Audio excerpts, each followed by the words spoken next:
We've got 5 Russell Westbrook trades the Lakers need to consider making ASAP. But first, for all the latest Lakers news and rumors all season long, be sure to hit that subscribe button, hit that notification bell, and if you really want to support the channel, smash that like button. And I want to know from you, which of these trades would you make if you're the Lakers? Let me know down below. And for all the latest Lakers news, head over to alllakers.com.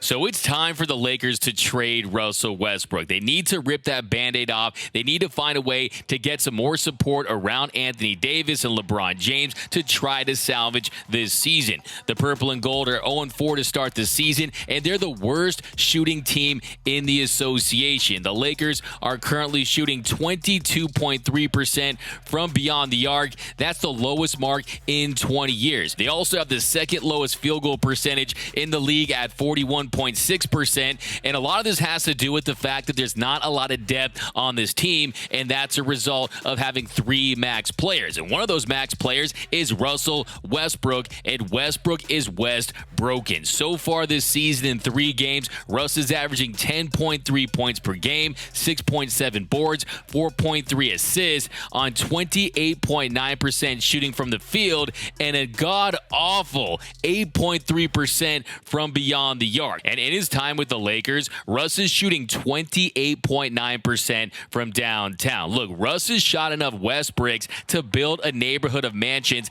in Beverly Hills. And we've reached a point where if the Lakers don't get something for Russell Westbrook now, they could fall far out of contention, and this year will be a bust. So the first question you may have, why haven't they traded him already? Well, heading into the season, the plan was to hold out for a few months because A, recently signed free agents will become available in trades starting in December, and B, teams will wave the white flag and decide to join the Victor Wembanyama sweepstakes. So you have a generational prospect that's going to be available in the draft next season, and if teams get off to a rocky start and they think they have a chance to get a high draft pick, you could see a deeper and richer market. So the Lakers could get more value for Russ. They could also try to hold on to those first-round picks because we know they don't want to have to part ways with that 2027, that 2029 first-round pick, and they want to try to keep him if they can. And I know we're just 4 games in, but it's already clear to me this team does not have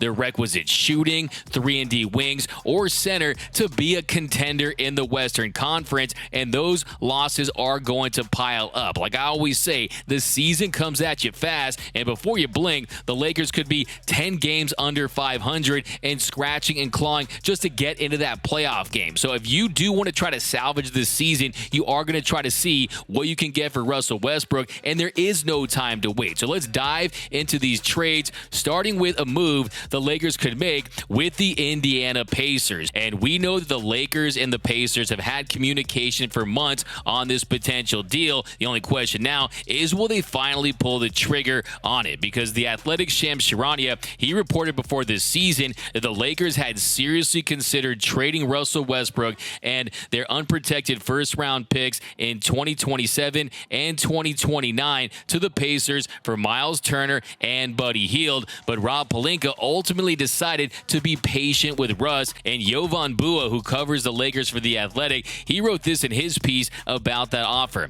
He said, when the Lakers' offer ended up not being enough to land either star, the Lakers decided to not deal the picks because they, quote, didn't feel like they could get back a player that's such a difference maker like either of those two. So the question now is, do the Lakers reconsider doing that deal, and is it still on the table? Because in that deal, the Lakers send Russell Westbrook and 2 first-round picks, 2027 and 2029, in exchange for guard Buddy Hield and center Myles Turner. So let's start with Buddy Hield. Well, one, we know what he can provide. He can provide that three-point shooting that this Lakers team so desperately lacks. They need the production. They also need him for spacing as well. You've seen the lane extremely clogged up, especially when Russ is out there with LeBron and AD. So he would help fix that problem. And if you look at his numbers so far this season, he's averaging 15.6 points per game, 5.3 boards, 3.2 assists. And of course, what you like most about Buddy Hield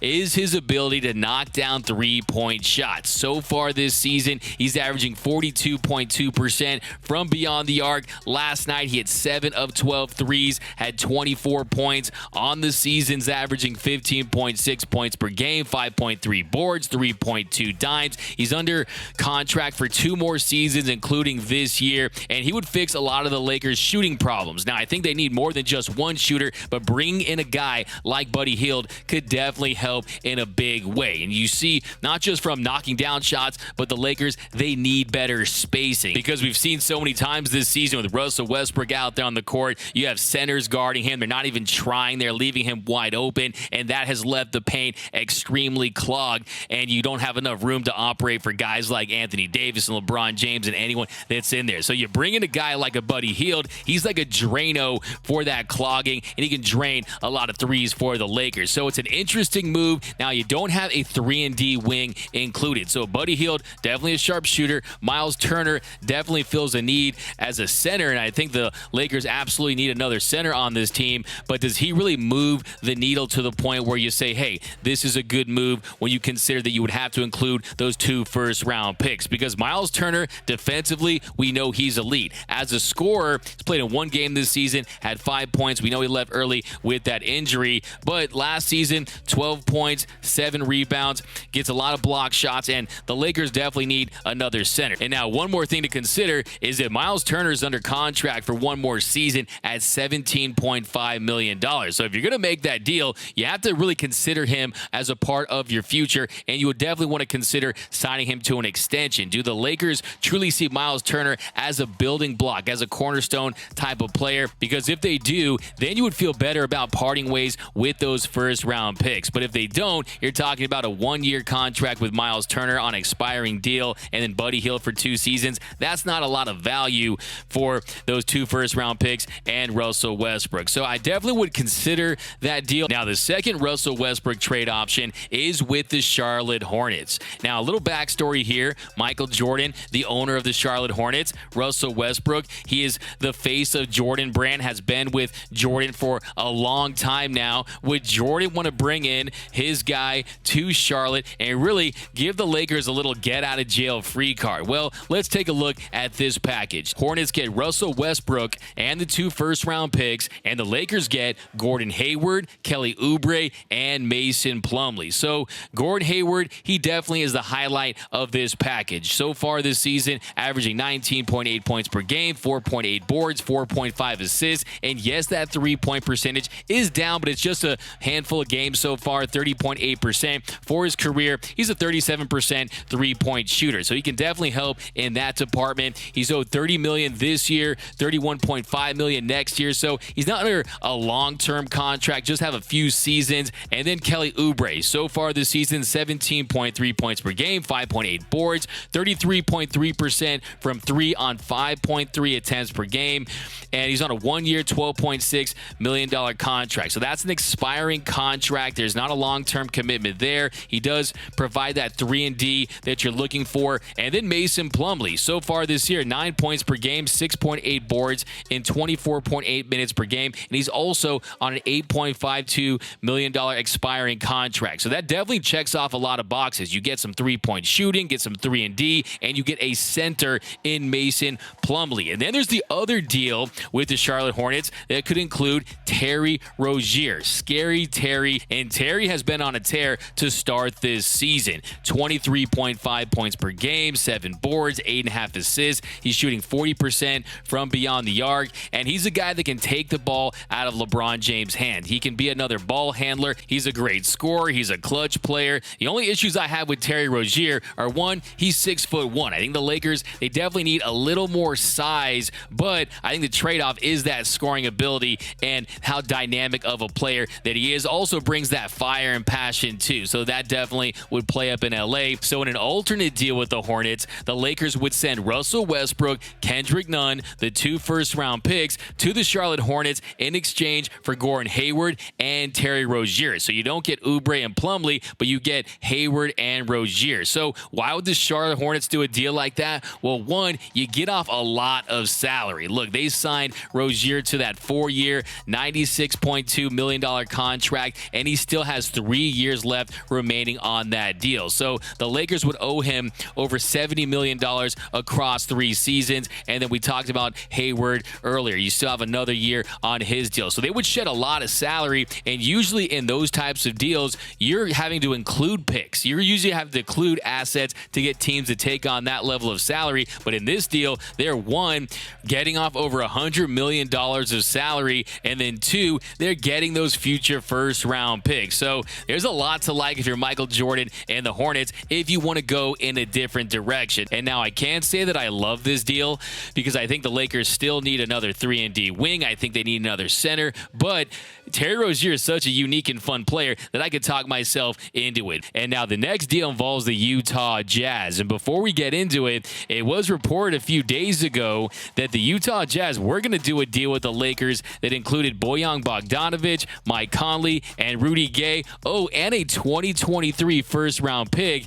in exchange for Russell Westbrook and the 2027 and 2029 first-round pick. So a very interesting deal that never materialized, and I'm okay with it. I still think the Lakers can get more, although getting that pick back would have definitely helped replenish some of these picks that the Lakers have traded away in recent years. But there are more deals you could possibly make with the Utah Jazz. Here's one that includes Mike Conley, Jordan Clarkson, and Rudy Gay, of course, for Russ and the first-round picks. And in this package, Jordan Clarkson, he provides that shooting. So far this season, he's averaging 42.9% from beyond the arc on 8.4 attempts per game. You get a wing in Rudy Gay. Mike Conley, we know he's a multi-time All-Star that really is in the twilight of his career. He's 35 years old. His scoring has gone down over the years. Last year, he averaged a career worst 13.7 points per game. This year, through 5 games, he's at 10.4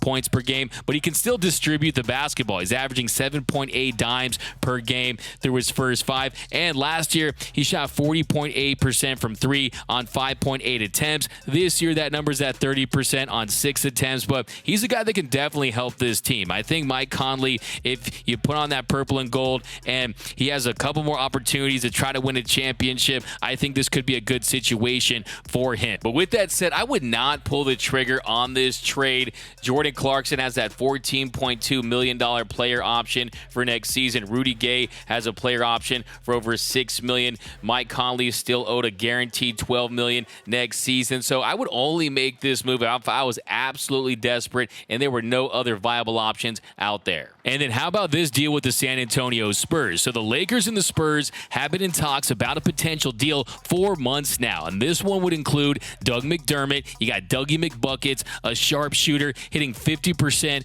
from beyond the arc so far this season, Josh Richardson, and then center Jakob Poeltl. So this deal would check off a lot of boxes. You get the three-point shooting, you get the scoring of Josh Richardson, who definitely has had his ups and downs, and then you get the Austrian center Jakob Poeltl. He averaged a double-double last season. The Lakers need another big. They need another center, so they could definitely benefit from him. Of course, the Lakers would ship away Russell Westbrook and those 2 first-round picks. But hey, I think if there's not a lot of big names out there and you don't have a chance to land a Kyrie Irving, who of course would be option number 1 if the Lakers could get Kyrie Irving and the Nets continue to implode, I definitely would be all in on that. But if you can't get that deal done, I think you go with those depth pieces. So the Spurs, they're not a natural trade partner with the Los Angeles Lakers, of course, but if they're looking to rebuild, if they want to put themselves in a position where they tank and they want to try to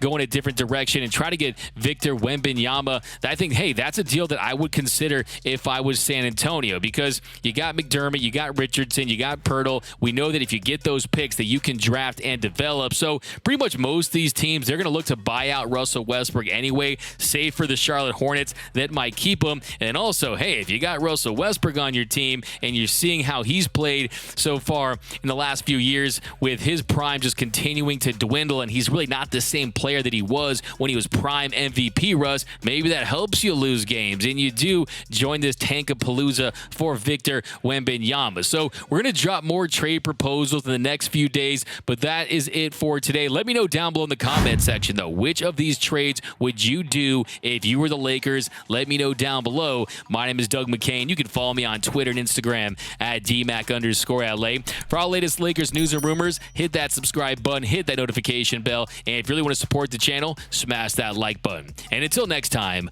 go Lakers.